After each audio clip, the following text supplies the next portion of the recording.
En la mañana ya hablábamos acerca de, pues, de la palabra de Cristo y sobre todo de el primer milagro que realiza en este Evangelio de San Lucas, que es la expulsión de un demonio.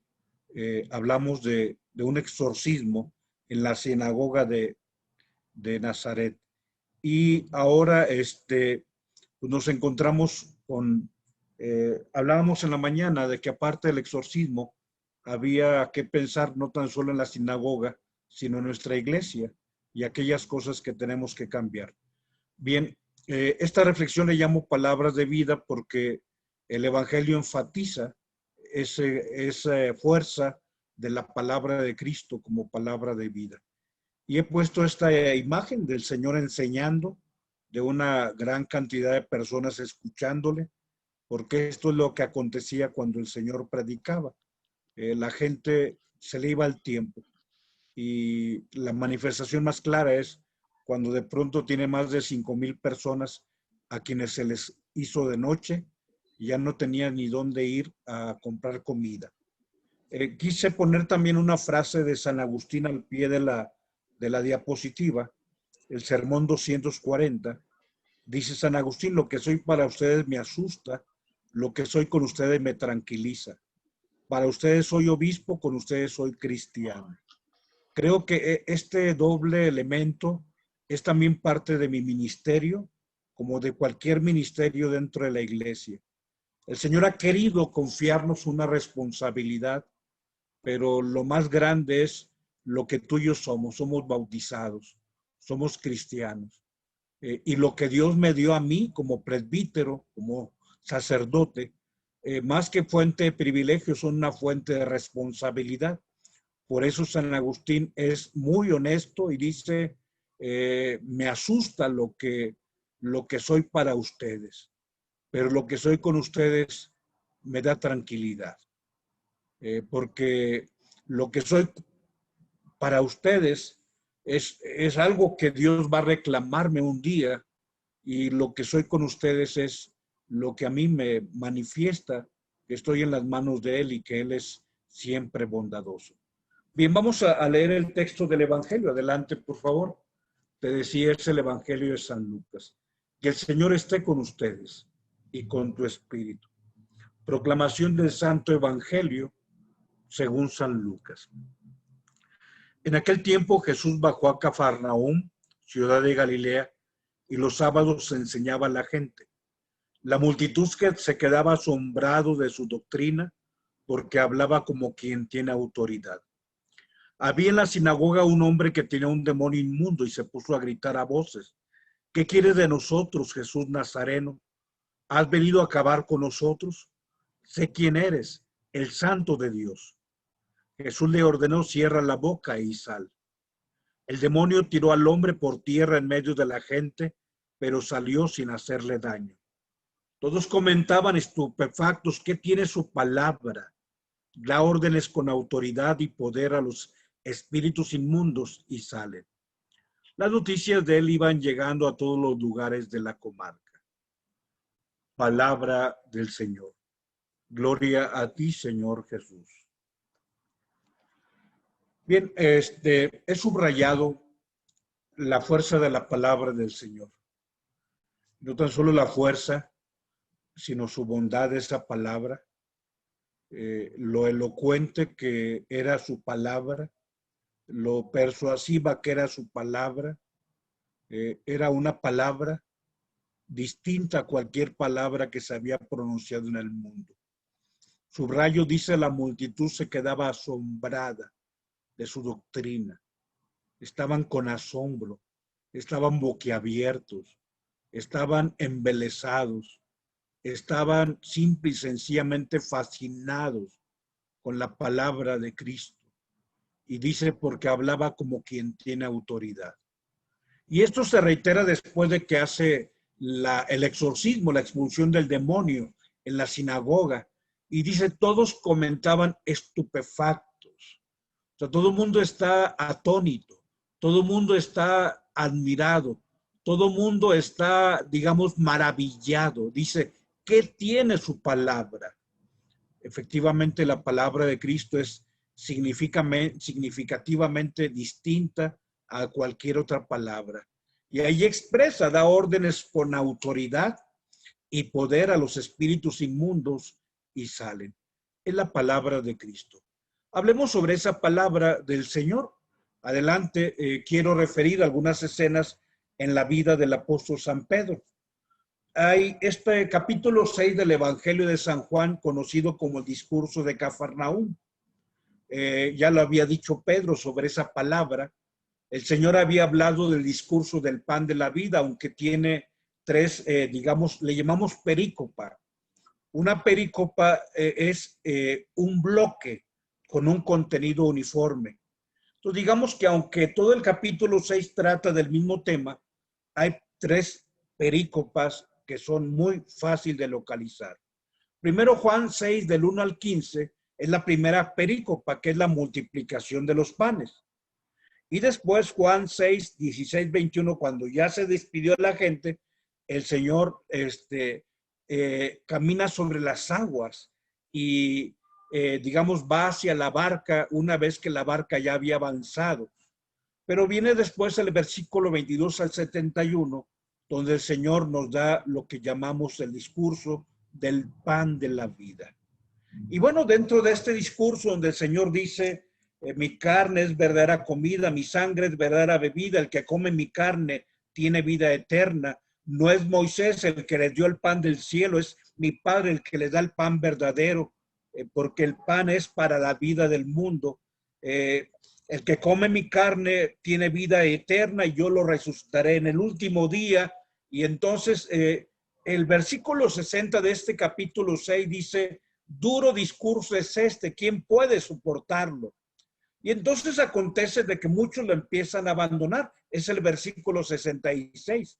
Por eso, ligando a la multiplicación de los panes, donde dice el versículo 10 del capítulo 6 que había más de 5,000 hombres, varones, sin contar a las mujeres y los niños, hay un momento en que de pronto todos se esfuman y solo quedaron los 12. Pero aún a ellos, el Señor les da la libertad de aceptar o no aceptar su palabra, el discurso, la enseñanza. Ellos están en libertad de aceptar a Cristo o no aceptarlo, porque el Señor no quiere gente a la fuerza. El Señor no quiere gente que venga sin que libremente quiera venir. Los faraones sí quieren gente a la fuerza. Los tiranos sí quieren gente a la fuerza. Los emperadores sí quieren gente a la fuerza.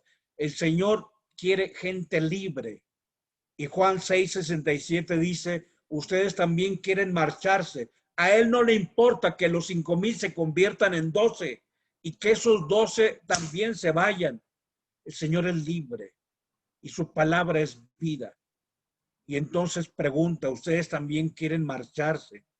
Y quizá aquí es donde viene precisamente esa referencia de Pedro, que hace mucha relación al texto de Lucas 4, donde la gente estaba embelesada, donde la gente simple y sencillamente estaba admirada, donde la gente estaba maravillada por la palabra que escuchaban, esa palabra que brota de los labios de Dios, del Dios que vino al mundo. Y entonces Pedro habla de esa palabra. Cuando Jesús dice, ustedes también quieren marcharse, Pedro dice, ¿y a quién iremos, Señor? Tú tienes palabras de vida. Sí, tú tienes palabras que hacen que el corazón palpite, que la mente se oxigene, que todo el cuerpo tenga existencia. Señor, ¿a quién vamos a ir si no estamos contigo? Tú tienes palabras de vida eterna. Nosotros hemos creído que tú eres el Hijo de Dios. Sí, la gente le escuchaba maravillada. Hablemos de esa palabra. Adelante, es una palabra que enamora. Ya había acontecido. Pedro ya conocía esa palabra que desarma el corazón y que detona en el amor el seguimiento del maestro. El maestro había pasado aquella mañana por la ribera del mar de Galilea y se encontró con Pedro y Andrés que estaban echando las redes en la mar. Y el Señor simple y llanamente les dice, síganme y los haré pescadores de hombres. Y dice el Evangelio en el mismo capítulo 4, versículo 19 de San Mateo, ellos dejando las redes, lo siguieron. Y más adelantito sucede lo mismo con Juan y con Santiago, los cuales no estaban solos como Pedro y Andrés. Digo solos porque Santiago y Juan están con su papá, con el Zebedeo, y ellos están remendando las redes, unas redes que han trabajado mucho tiempo, que hablan de un oficio de pescadores que saben echar las redes, pero también darle mantenimiento a su herramienta de trabajo. Y el Señor también les dice que le sigan. Y dice el Evangelio de Mateo que ellos dejaron redes y también a su padre. Digamos, eran más jóvenes, a diferencia de Pedro y Andrés, quienes ya había muerto Juan o Jonás. Cuando el Señor un día le llama a Pedro, le dice, Simón, hijo de Juan. Si Juan era el papá de Pedro y de Andrés, pero Pedro y Andrés estaban solos ya como adultos, mientras que Juan y Santiago eran más jóvenes, estaban con su padre, pero también dejaron a su padre. Un día Pedro va a recordar aquello que aconteció hacía 3 años. Un día Pedro le dice, Señor, acuérdate, un día nos dijiste, sígueme, y nosotros lo dejamos todo y te seguimos. Nosotros lo hemos dejado todo. Y dice, ¿qué nos tocará a nosotros?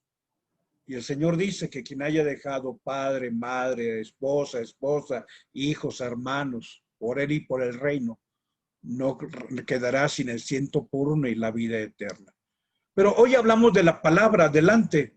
Un día Pedro y nos narra el Evangelio de San Juan y nos narra también el Evangelio de San Lucas, pero quiero también hablar de esa fuerza de la palabra, aunque sea solamente una referencia sin tanto profundizar. Un día esa palabra y la fuerza de esa palabra la escucha Zaqueo. Zaqueo sabe que Jesús va a pasar por Jericó y va por entre las calles, y Zaqueo, como era de baja estatura, sube al sicomoro, sube a la higuera, sube a aquel árbol. Y cuando Jesús levanta la vista, pronuncia su palabra, Zaqueo, bájate pronto, hoy tengo que hospedarme en tu casa. Y él bajó enseguida. Es esa palabra que actúa, esa palabra que cambia, esa palabra que incide en la mente de la persona. Pero reitero, dejo a un lado a Zaqueo y voy de nuevo a San Pedro, en relación a la palabra de Cristo y a la fuerza que tiene esa palabra. Hoy hago a un lado el texto de Juan 21 al 11, donde Cristo resucitado se presenta ante ellos en torno al lago y les dice, lancen la red, y arrastran una red de pesca grande. Acuérdate que Pedro se pone la túnica y se lanza a nadar, y Juan y los demás arrastran las redes, y después Juan dice, es el Señor, y bueno, ya el Señor dice, tienen algo de comer, dan peces, lo ponen las brasas. O sea, el resucitado también habla de esa escena en torno a la pesca milagrosa. Pero hoy quiero referir a San Lucas. En el capítulo 5, que leeremos pronto, de San Lucas, porque estamos tomando el capítulo 4 ya, Pedro viene de una jornada nocturna infructuosa. Y cuando llega, la gente estaba junto a Jesús, o sea, estaba predicando, y había un gentío, había un titipuchal de gente con él. Y entonces Jesús ve que Pedro llega con la barca después de trabajar toda la noche, y sin decir nada, él se sube a la barca, se sienta en la barca para poder estar en un lugar donde pueda seguir predicando. Y hay un momento en que termina de predicar y le dice a Pedro, Pedro, boga mar adentro. Y Pedro boga mar adentro y le dice, lanza la red. Y es ahí donde Pedro dice, Señor, toda la noche hemos trabajado y no hemos pescado nada. Pero aquí viene otra vez lo de la palabra. Pero confiado en tu palabra. O sea, porque tú lo has dicho. Y porque tu palabra yo no puedo dejar de atenderla. Confiado en tu palabra, lanzaré la red. Digo Lucas capítulo 5, versículo 5. Hablemos sobre esa palabra de Cristo. Adelante. Jesús habla como quien tiene autoridad. Él es la autoridad. La elocuencia del Señor radica en su palabra, pero también en que Él mismo es esa palabra. Pero la elocuencia de Jesús, quien habla con autoridad, es porque la autoridad manifiesta la coherencia entre aquello que Él enseña y aquello que Él vive. Revísalo. Él enseña que vivamos el servicio y Él es el que sirve. Él enseña que tenemos que ser bondadosos y Él es el bondadoso. Él enseña que tenemos que ser compasivos y Él es el que es compasivo. Él enseña que tenemos que perdonar y Él es el que perdona. O sea, Jesús es coherente entre lo que enseña y aquello que Él vive. Y así lo muestra el Evangelio. Y se reitera repetidamente. Aquí pongo otra cita, Marcos 1:22. Pero podría citarte Mateo 7:21 al 28. La gente quedaba admirada porque Jesús hablaba como quien tiene autoridad y no como los escribas. Sí, la gente se admira, Marcos 1:22. Cuando él hablaba, lo constatamos, la gente se olvida de todo. La gente ni siquiera se da cuenta que está anocheciendo. Es más, se les olvida que tiene hambre. Y es el Señor quien recuerda y dice, no quiero dejarlos que se vayan sin comer, denles de comer. Señor, aquí tenemos nomás 5 panes y 2 pescados, tráiganlos. Y el Señor, aquella gente que estaba fascinada escuchándolo, provee lo necesario. Digamos, dice otro texto, Marcos 12:37, la multitud le escuchaba fascinada. Hablemos sobre esa palabra y la referencia adelante con la persona de Jesús. Y refiero que Jesús es mucho más que un rabino, mucho más que el rabuní. Jesús nunca se opuso, no obstante, a que le llamaran rabino. Incluso ante sus discípulos un día les afirma de manera taxativa, ustedes me llaman maestro y señor, y sin duda tienen razón, porque efectivamente lo soy. Es el capítulo 13 de San Juan, donde el Señor lavó los pies a los discípulos. Y si dice, ¿han visto lo que he hecho? Si ustedes me llaman maestro y señor, sin duda lo soy. Ustedes también deben lavarse los pies unos a otros. Si ustedes me ven hacia arriba, si yo que me ven hacia arriba he hecho el acto de lavar los pies, háganlo ustedes. Acerca del ser maestro, tenemos que marcar una diferencia entre lo que era el maestro en el imperio griego y lo que es el maestro en el imperio o el pueblo judío, el pueblo hebreo. En el imperio helénico o griego, un maestro es el que proporciona a un alumno el conocimiento de una disciplina, de una teoría o de una práctica. Pero en el caso del pueblo hebreo, el maestro no les pretende comunicar solo contenidos doctrinales, sino el maestro busca ponerlos en contacto directo con la palabra de Dios. Ese es el rabino, el rabuní. Adelante. Así le llama María el día de la resurrección. Rabuní, cuando el Señor le llamó por su nombre. Digamos que Jesús adoptó la modalidad del maestro judío, pero fue más allá. Le dio un alcance hasta entonces insospechado. Él no era un maestro de la usanza griega, pero tampoco se limitó a ser un maestro, un rabino judío, un doctor de la ley. ¿Por qué? Porque el rabino reconocía que era discípulo de Moisés. Acuérdate, ya hablamos en ese capítulo 13 de Mateo, capítulo 23 de Mateo, perdón, donde dice el Señor, en la cátedra de Moisés se han sentado los escribas y fariseos.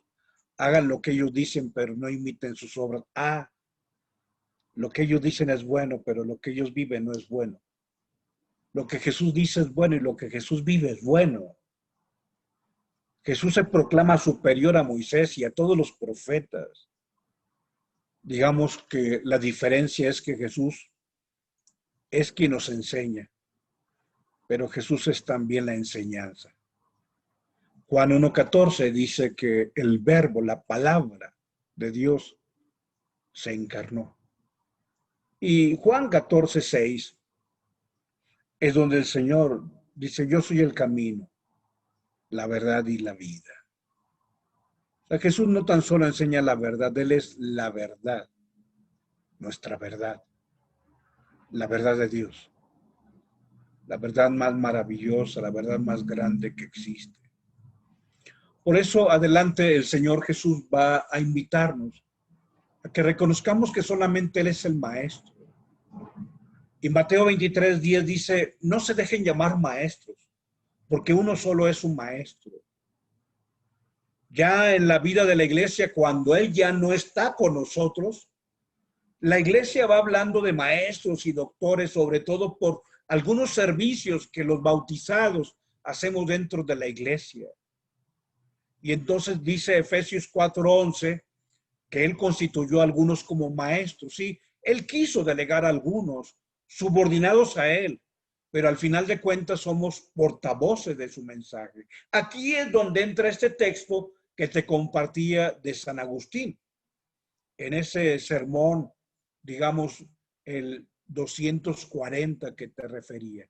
San Agustín dice, él era el obispo de Hipona, es uno de los grandes doctores de la iglesia. Yo puedo decirte que aún siendo un hombre sumamente brillante, pero él se reconoce como siervo de aquel que es la verdad. ¿Sí? Uno de los más venerados doctores de la iglesia le insiste que él únicamente es un hermano de sus hijos espirituales y con los discípulos él es un condiscípulo. Te quise compartir adelante este breve texto de esa homilía o ese sermón 240 de San Agustín. Mira, esta referencia a que Jesús es el único que es maestro, que Jesús es el único que posee palabras de vida, como dice San Pedro. Dice San Agustín, es un sermón. Desde que se me impuso sobre mis hombros esta carga de tanta responsabilidad, me preocupa la cuestión del honor que ella implica. Lo más temible en este cargo es el peligro de complacernos más en su aspecto honorífico que en la utilidad que reporta a vuestra salvación.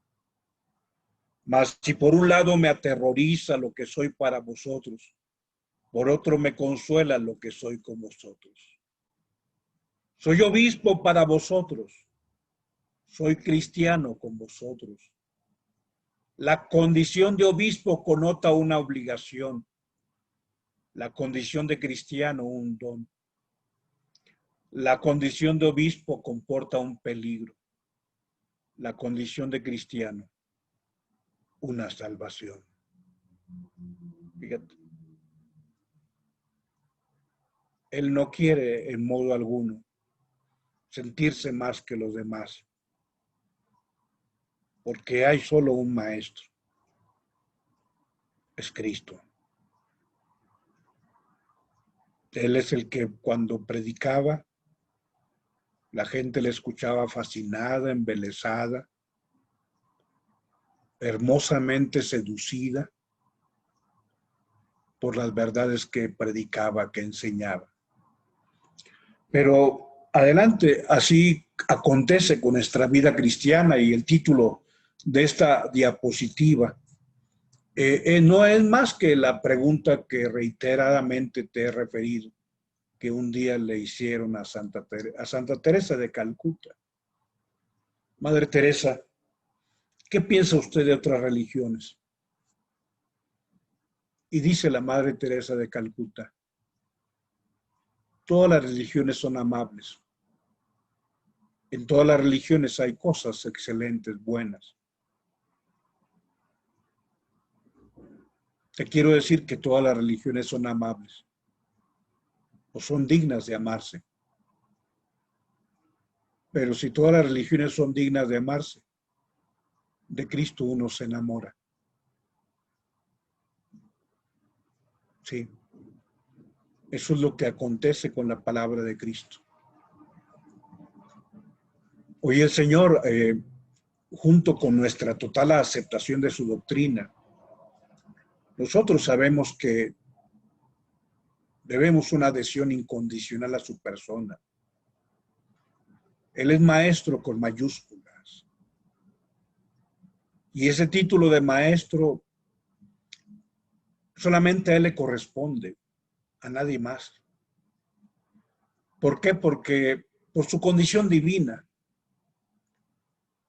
pero también porque el amor incondicional que él ha tenido solamente puede corresponderse con un amor incondicional. Si aparte de que él es Dios, existe un hondo sentimiento de total necesidad de su persona para nosotros. Estos dos elementos de la condición divina de Jesús y este hondo sentimiento de nuestra necesidad en torno a su persona se hicieron manifiestas en esas palabras de Pedro: Señor, ¿a quién iremos? ¿A dónde vamos a ir? Solo contigo. Nuestra vida no puede ser otra, no puede ser sin ti. Solo tú, sí, tú solamente tienes palabras de vida eterna. Efectivamente, la palabra de Jesús es la vida verdadera y es la única que se pronuncia con autoridad. La gente le escuchaba embelesada y se pregunta: ¿qué fuerza tiene esta palabra? Hasta los demonios le obedecen. Que el Señor nos permita amar su palabra. Él es la palabra. En nombre del Padre, del Hijo y del Espíritu Santo.